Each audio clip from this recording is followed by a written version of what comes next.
Salut à tous, on se retrouve pour l'épisode numéro 437 de l'After Zap Image. On va débuter avec une déclaration de Tanguy Ndombele qui a fraîchement rejoint Tottenham en Angleterre et il nous dit: je suis très heureux d'être ici et j'ai hâte de jouer dans le nouveau stade. Les Spurs font partie des 4 meilleures équipes du moment en Angleterre. Je pense que mon style de jeu est bien adapté au football anglais et ça fait même maintenant plusieurs années que Tottenham est bien installé quand même dans le haut du tableau dans le championnat d'Angleterre. Quasiment toutes les années maintenant ils sont qualifiés en Ligue des Champions et comme il le dit, je pense vraiment qu'il a un style de jeu qui est adapté pour jouer et évoluer en Première Ligue, quelqu'un de quand même assez puissant et très physique au milieu de terrain et qui est capable de faire du box to box, donc d'aller d'une surface à l'autre. Donc je pense que vraiment il va se plaire du côté de l'Angleterre et de Tottenham. Ensuite une autre info d'un joueur de l'Olympique Lyonnais, ou en tout cas d'un futur joueur de l'Olympique Lyonnais, le jeune Joachim Andersen est toujours en train de négocier avec Lyon. Cependant c'est très bien parti pour voir le jeune défenseur de la Sampdoria s'engager avec Lyon dans les prochains jours. Ensuite une info qui concerne Diadier Samasekou, le jeune malien qui évolue non pas au RB Leipzig mais au RB Salzbourg, donc une filiale on va dire, mais en Autriche quoi, du RB. Deux équipes sont très intéressées par le profil du numéro 6 qui est un excellent joueur au milieu de terrain. C'est vraiment quelqu'un, là aussi physiquement c'est un monstre et un très bon récupérateur de ballon. Le Borussia Dortmund est très intéressé, ainsi qu'une équipe de Ligue 1, l'AS Monaco. Ensuite, deux déclarations de Lucas Ocampos qui a donc quitté l'Olympique de Marseille pour rejoindre le FC Séville en Liga. Il nous dit: je veux remercier le club, mes coéquipiers et surtout les supporters toujours présents. Je pars avec les meilleurs souvenirs. Ma famille et moi, nous aurons toujours cette ville et ces personnes dans notre cœur. Mon sang sera toujours bleu et blanc. Une belle déclaration de Lucas Ocampos, qui est un joueur vraiment qui mouille le maillot et a mouillé le maillot pour l'Olympique de Marseille. Et il fait une autre déclaration. Il nous dit: j'ai parlé avec Joaquin Correa et Adil Rami. Ils m'ont parlé des gens, du cadre et de l'ambiance du Classico. Je m'identifie beaucoup à cela. Séville est un club riche en histoire qui me fera beaucoup progresser. Il est vrai que c'est un club aussi un petit peu comme l'Olympique de Marseille, voilà, où on essaye vraiment d'avoir des joueurs qui ont la grinta sur le terrain. Séville, c'est une équipe comme ça, c'est une très belle équipe de Liga. Là aussi régulièrement qualifié en Ligue des Champions, même si ça sera pas le cas pour cette année, ça sera l'Europa League. Mais il y a aussi ce Classico face aux Betis, donc je pense qu'il va certainement trouver une très belle ambiance du côté de Séville. Il y a des matchs en général assez chauds. Ensuite une autre info d'un joueur de l'Olympique de Marseille qui souhaite quitter l'OM, c'est Kevin Strootman, l'ancien joueur de la Roma d'ailleurs, du côté de Marseille. Si on pouvait s'en séparer, ça serait plutôt pas mal du côté du nouvel entraîneur. On ne compte pas non plus sur Strootman visiblement pour l'année prochaine, donc l'OM espérerait le vendre pour à peu près 20 millions d'euros. On rappelle qu'il avait acheté 25 millions d'euros, donc il est évident que sa cote elle n'a pas augmenté depuis qu'il est à Marseille. Ça a été quand même assez compliqué depuis un an pour lui. Donc bon, s'ils arrivaient déjà à en tirer 20 millions d'euros, ce serait plutôt pas mal pour les Marseillais. Il y a une hypothèse aussi d'un échange avec Steven Zonzi, le milieu de terrain de la Roma, mais bon là c'est quand même beaucoup plus compliqué puisque visiblement Steven Zonzi n'a pas vraiment envie de venir du côté de Marseille. Ensuite deux autres infos du côté de l'Olympique de Marseille.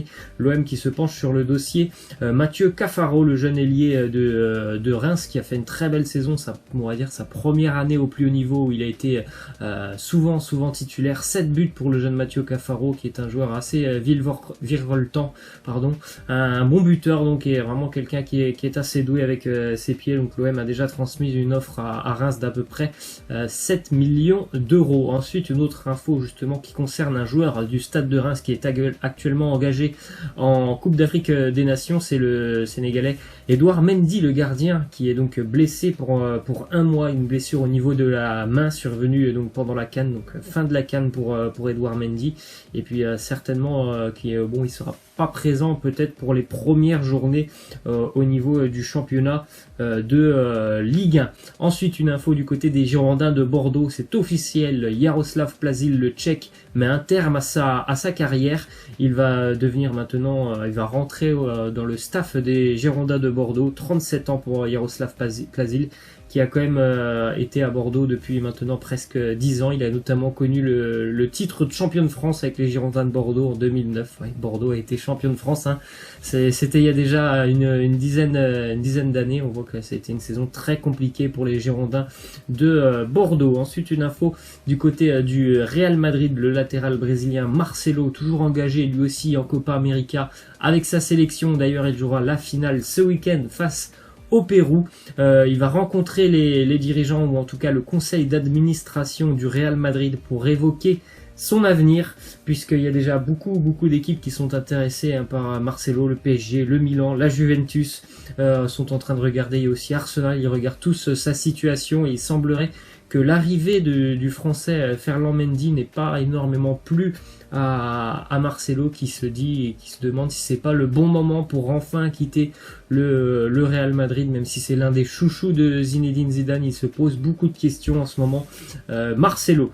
Ensuite, une déclaration de Vinicius Junior qui nous dit: Cristiano est Cristiano, c'est une légende du club, il fait ce que personne n'a fait et à aucun moment je n'ai eu l'impression de le remplacer, je veux juste jouer et aider le Real Madrid. C'est un jeune joueur encore, hein, Vinicius Junior, mais bon, l'année dernière on l'a vu quelques fois lorsqu'il a intégré l'équipe première du Real Madrid. On l'a vu quelques fois sur le terrain, et on voit bien que franchement c'est un jeune joueur qui a beaucoup de talent. Déjà, il va encore avoir besoin, je pense, d'un an ou deux pour vraiment s'étoffer, on va dire, et aussi devenir certainement un peu plus physique par rapport au niveau du football européen. Mais c'est un joueur vraiment talentueux. Ensuite, une image assez sympa du côté de Chelsea, c'est officiel, Frank Lampard est le nouvel entraîneur des Blues de Chelsea. On le voit poser d'ailleurs avec une ancienne star, deux anciens coéquipiers d'ailleurs il y a quelques années. Ils jouaient ensemble avec Chelsea, Frank Lampard et Petr Cech. Petr Cech qui lui aussi a maintenant un rôle au niveau de la direction du côté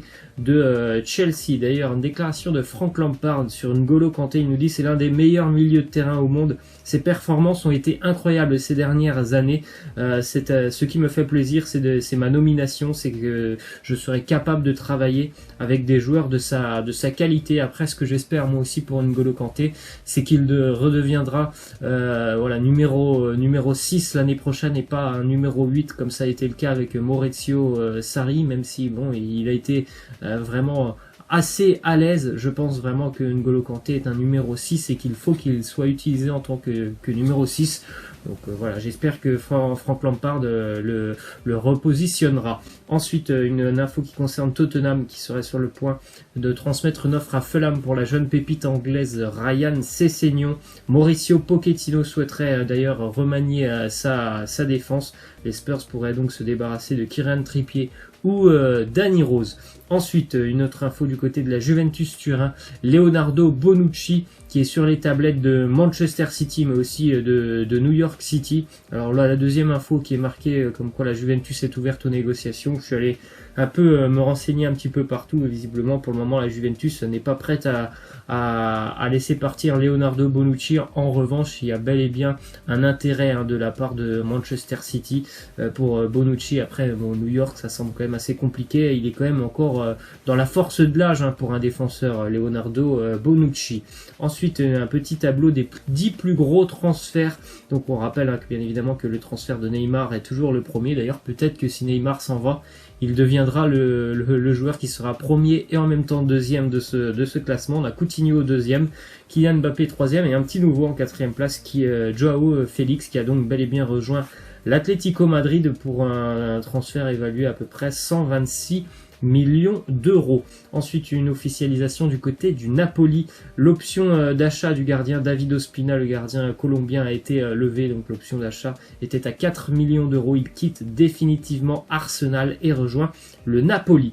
Une autre info du côté de l'AC Milan, puisque Ismaël Benasser, l'international algérien qui évolue actuellement encore du côté de l'Empoli, devrait s'engager avec l'AC Milan pour à peu près 17 millions d'euros. Ce transfert, c'est un joli coup, c'est un joueur vraiment qui lui aussi est quelqu'un qui se dépouille sur le terrain. C'est un comportement irréprochable en général, ce joueur sur le terrain.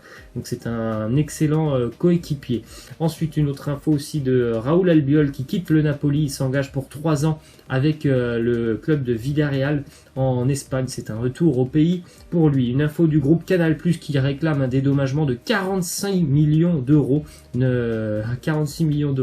à la Ligue de football professionnel en raison des nombreux matchs qui ont été reportés l'année passée par rapport au mouvement des Gilets jaunes.